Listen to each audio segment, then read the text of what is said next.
$100 Million Money Models, the training on how to make money.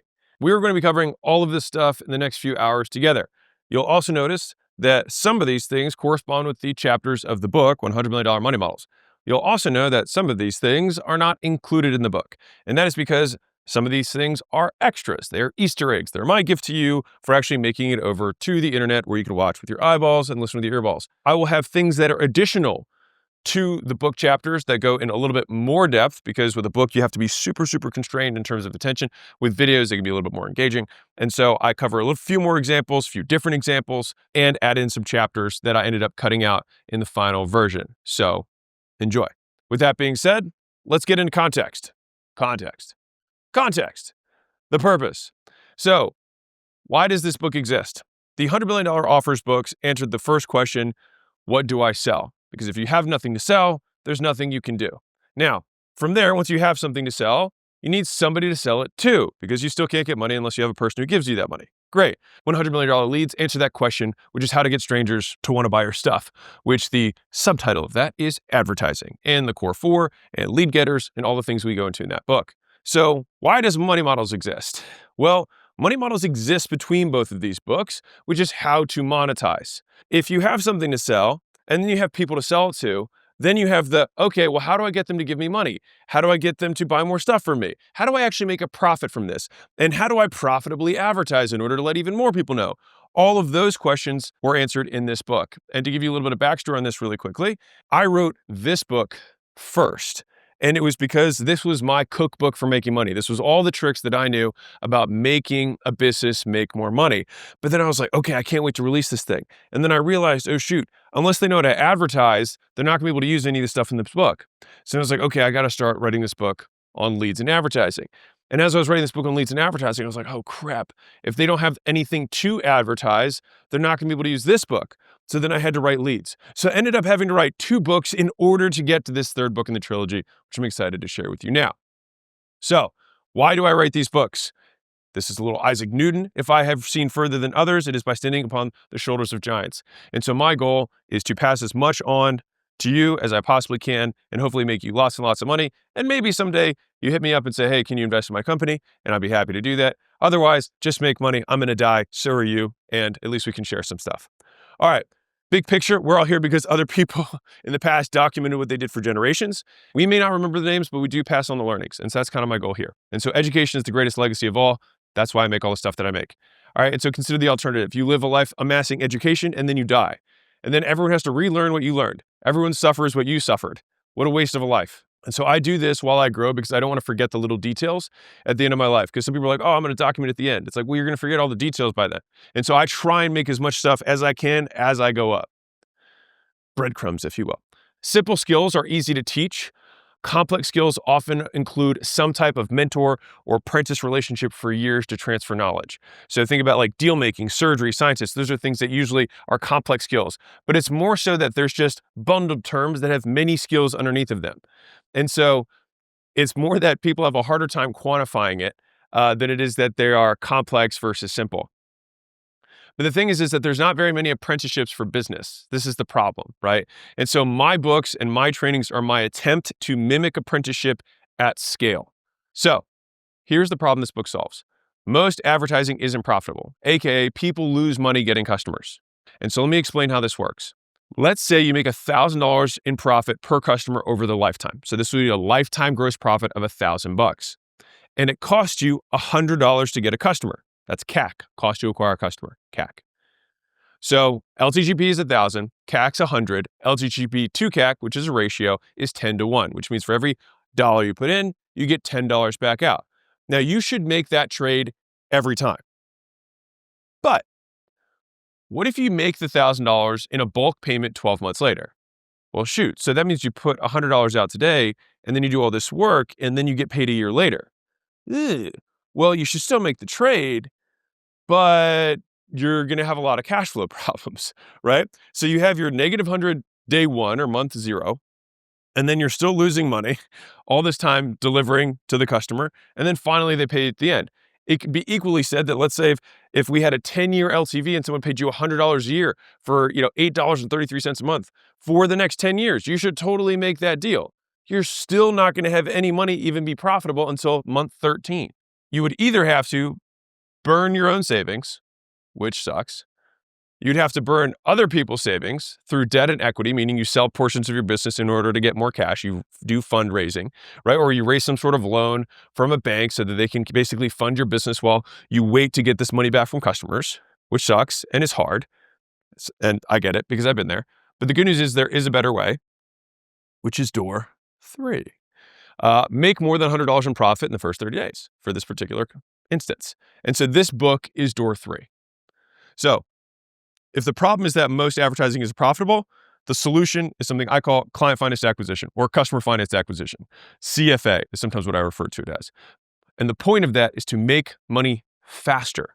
This enters the element of speed into the conversation, not just how much you spend, how much you make back, but how fast you make it back. Because how fast you make it back can be the thing that unlocks all the growth in your business or takes your business overnight. So, customer finance acquisition or client finance acquisition, CFA, is a process in which gross profit generated from a single client within the first 30 days is greater than the cost of acquiring that customer. So, where gross profit, the extra cash that you make from somebody coming into your business from one customer in the first month is more than the cost of getting that customer. Now, if you're listening or following along from the book, this isn't in the book. And the reason for that is that every single of my proofreaders, as soon as I start getting into math, they're like, I don't know if people are going to be able to follow along with that. And so I ended up just cutting the math sections from the book, but they are here because it's important. So the purpose of this is to accomplish customer finance acquisition. So here's a quick story for you. So let me tell you how this all started. So this is me when I signed my first lease at $5,000 a month. That's me not knowing what I was doing. And this is where I slept. And that's my really fancy equipment that I was able to afford. And so I heard about this thing called Facebook marketing and things started going well. This is actually a picture I sent to my dad after the first week of having my gym to show how many memberships. I actually was very proud of this, which is kind of silly now that I look at it. It's like I had 18 memberships, but I was super proud of this. I'd hustled all day to get that. And so the thing is that things started to grow. And so that was good. This was my 1 year. There's my little dinky streamers because that's what I could afford at the time. But things were going well. All my clients showed up, which was kind of sweet. And we grew over to 9+ employees. So that was cool. And I started to feel like I had it figured out. I was like, I'm a businessman. And then of course, Facebook slaps me and they 5X my cost per lead. And so what was once a money, torrential hurricane or downpour turned into the Sahara Desert or whatever desert this is. And all I could think about was, having to call my dad and say, I'm a failure. This actually didn't work. I didn't really know what I was doing. And that would have sucked, right? And so all I could think about was how can I afford to pay for more leads, right? The business worked, everything was fine. It's just my cost per lead went up.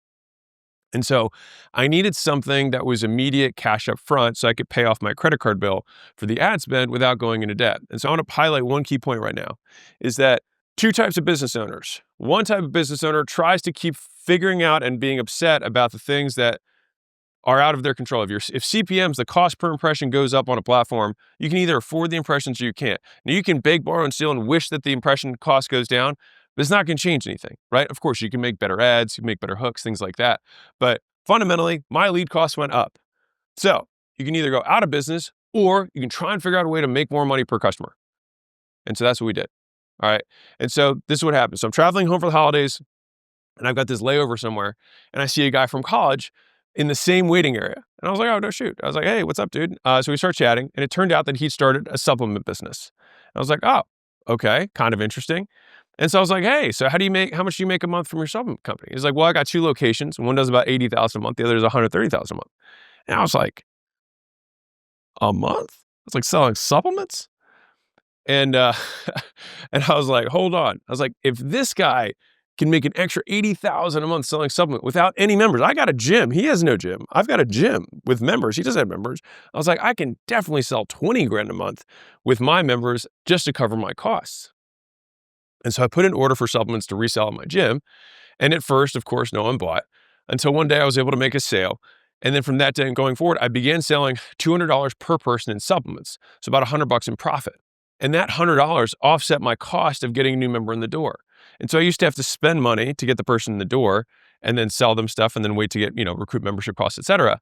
But here with the supplements, I could sell them supplements up front and I made my cost to get the customer back. All right. So I was able to start spending way more money on ads again because it paid for my advertising. And so it made all the new members and the cash they paid free, which is sweet. And so the moral is that I made another offer. And when I made another offer, I made more money. And so the outcome was I was able to get paid to get new customers. And I'll say that again. I was able to get paid to get new customers. So most people pay to get customers. I was getting paid to grow. And so my gyms grew. And so over time, I continued to get better and better at recombining the way I charged and structured my client journey to make more money than my competitors. And so I went from making like 4 to 5 to 1 to making 31 and up. So like every dollar I put in, I would get $30, $40 back on my marketing. And I'll show you how I did it. All right. So I eventually took that multi-step money model and licensed everything about it to 5,000 plus locations. And that's what became Gym Launch. And the average return on ad spend in the first 30 days across all those gyms, all right, not including memberships to this day, is 4 to 1. And that's upfront. That doesn't include membership. So that's not a true LTV to CAC ratio. I'm saying that's the upfront cash they collect in the first 30 days from customers. They still have the whole membership on the back. And so that's what I'm going to break down for you in this training, all right, which is exactly how to do that at any business, which is build a money model that allows you to never use your own money to get customers again. All right, that means that you're no longer constrained by how much capital you have, who you know, what your bank lending terms are.